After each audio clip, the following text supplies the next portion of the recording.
파란타파종의 전생 이야기. 이 이야기는 부처님이 중림정사에 계실 때 제바 달다가 살인을 꾀한 일에 대해 말씀하신 것이다. 옛날 범여왕이 바라나시에서 나라를 다스리고 있을 때 보살은 그 왕자로 태어났다. 그는 성장하자 득차시라에 가서 갖가지 학예를 배우고 또 모든 동물의 우는 소리를 알아듣는 주문을 이해하였다. 그는 그 스승에 대한 봉사를 마치고 바라나시로 돌아왔다. 그 아버지는 그를 죽이려는 마음이 있었기 때문에 그를 보기도 싫어했다. 그때의 암승냥이 한 마리가 새끼 2마리를 데리고 사람들이 자고 있는 밤중에 도량을 통해 성내로 들어왔다. 그런데 보살이 있는 궁전에는 그 침실 가까이 방 하나가 있고 거기에는 어떤 나그네 한 사람이 가죽신을 벗어 발치에 땅에 둔 채 잠깐에 누워 있었다. 그러나 아직 잠은 들지 않았다. 승냥이 새끼들은 배가 고파 울었다. 그러자 그 어미는 그들에게 너희들 떠들지 말라.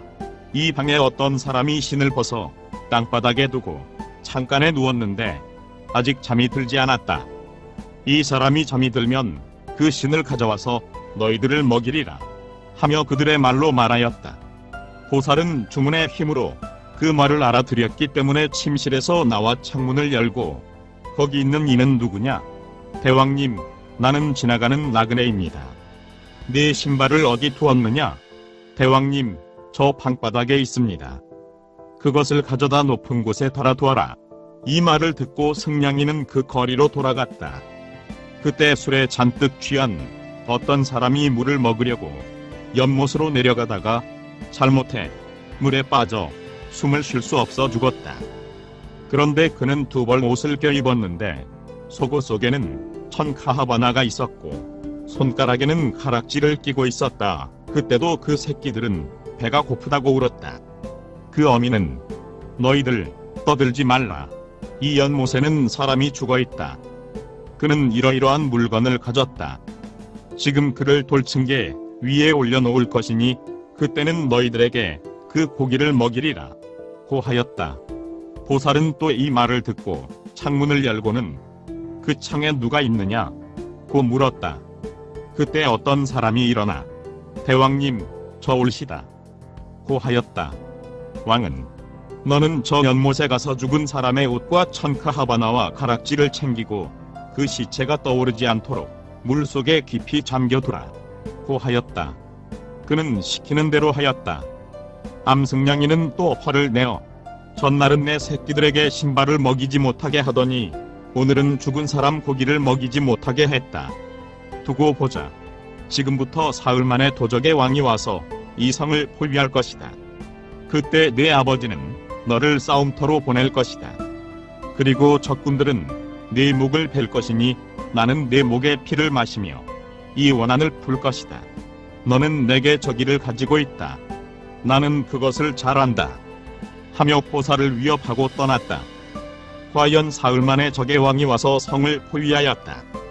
그래서 보살에게 아들아, 너는 나가 저들과 싸워라 고 하였다. 대왕님, 나는 보는 점이 있습니다. 나는 갈 수 없습니다. 왜냐하면 생명이 위험하기 때문입니다. 내게 있어서 네가 죽고 안 죽는 것이 무슨 관계 있느냐? 너는 가거라. 보살은 죄송합니다. 대왕님 하고는 부하를 데리고 적이 진치고 있는 문으로 나가지 않고 다른 문을 열고 나갔다. 그가 나가져 온 성내는 마치 허공처럼 비었다. 왜냐하면 모두가 그를 따라 나갔기 때문이다. 그는 어떤 적당한 장소에서 진을 치고 있었다. 보왕은 성을 비운 채 군대를 데리고 도망갔다. 그러나 적은 여전히 이 성을 포위하고 있다. 이제 나는 그만이다 하고 생각하였다. 그러나 그는 살려고 그 왕비와 사제관과 파란타파라는 한 사람 종을 데리고는 변장하고 도망쳐 숲속으로 들어갔다. 보살은 왕이 도망했다는 말을 듣고 성으로 들어가 군전하여 적을 물리치고 왕 위에 나아갔다. 그런데 그 왕은 어느 강가에 초막을 짓고 갖가지 열매를 먹으며 살고 있었다. 왕과 사제관은 늘 나무나 풀 열매를 구하러 나가기 때문에 파란타파는 언제나 왕비와 함께 초막에 남아 있었다. 그런데 그때 왕비는 아이를 베어 있는데 그녀는 파란타파와 불의의 짓을 하고 있었다. 그녀는 어느 날 파란타파에게 말하였다. 이 사실이 탄로되면 다 죽고 말 것이다.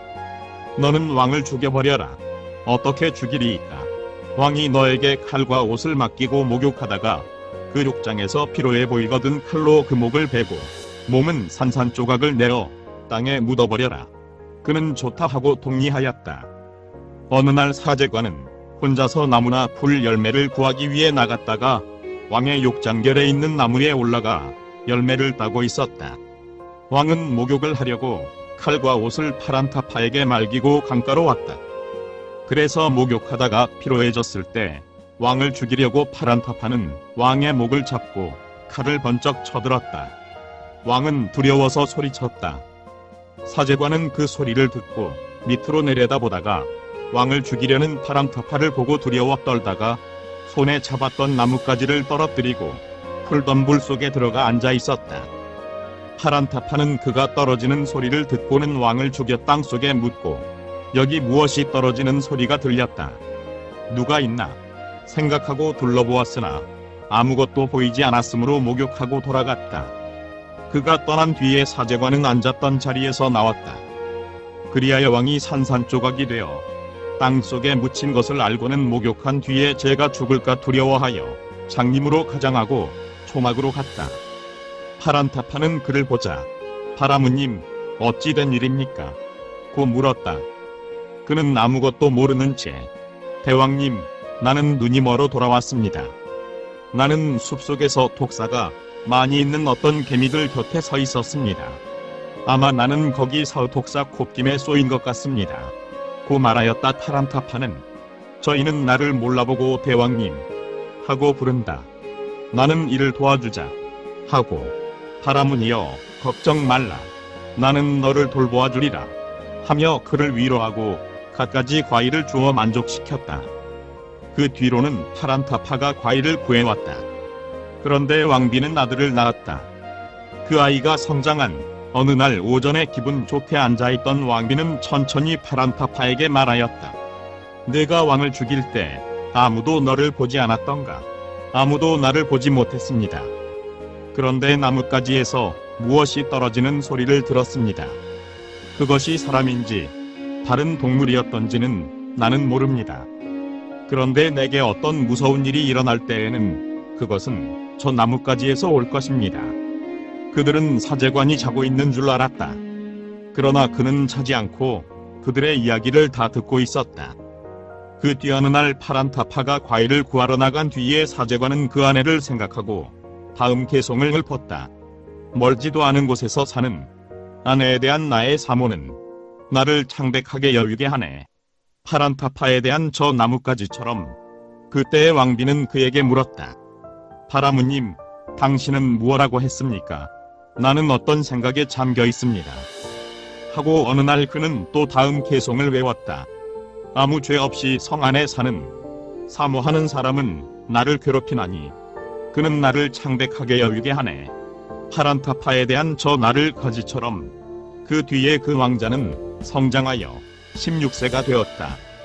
그때 그 바라무는 지팡이 한 끝을 그에게 잡게 하고 그 욕장으로 가서 눈을 뜨고 그를 물끄러미 바라보았다. 그는 물었다. 당신은 장님이 아닙니까? 나는 장님이 아닙니다. 그러나 이 방편으로 나는 목숨을 유지해 갑니다. 하고는 물었다. 당신은 아버지를 아십니까? 알고 있습니다. 저희는 당신 아버지가 아닙니다. 당신 아버지는 바라마시의 왕입니다. 저희는 당신의 종입니다. 그런데 저희가 당신 어머니와 불의의 관계를 맺고는 당신 아버지를 죽여 여기 묻었습니다. 하고 그 뼈를 파내어 보였다. 왕자는 몹시 화를 내었다. 그리하여 바라문에게 물었다. 그런데 나는 어쩌면 좋겠습니까? 이 욕장에서 그가 당신 아버지에게 한 그대로 하십시오.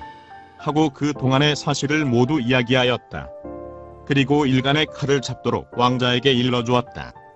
그 뒤 어느 날 왕자는 칼과 목욕옷을 가지고 아버지, 목욕하러 갑시다. 고 하였다.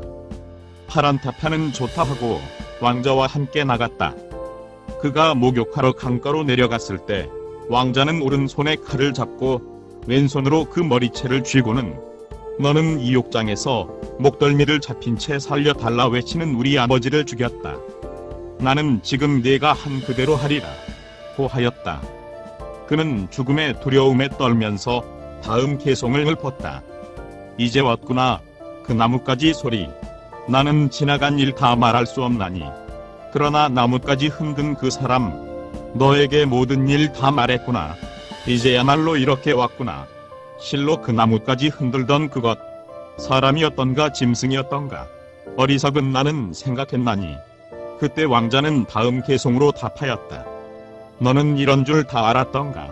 우리 아버지를 너는 속여 땅에 묻고 나뭇가지로 덮었나니 그 때문에 죽음의 두려움 닥쳐왔네. 이렇게 말하고 그는 그 자리에서 그를 죽여 땅에 묻고 나뭇가지로 그 위를 덮었다. 그리고 칼을 깨끗이 씻고 목욕한 뒤에 초막으로 돌아갔다.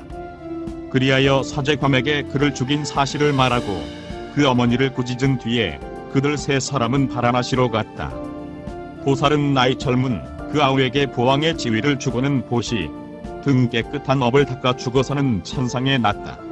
부처님은 이 이야기를 마치고 그때 그 보왕은 저 제바달다요 그 젊은 왕은 곧 나였다 고 말씀하셨다.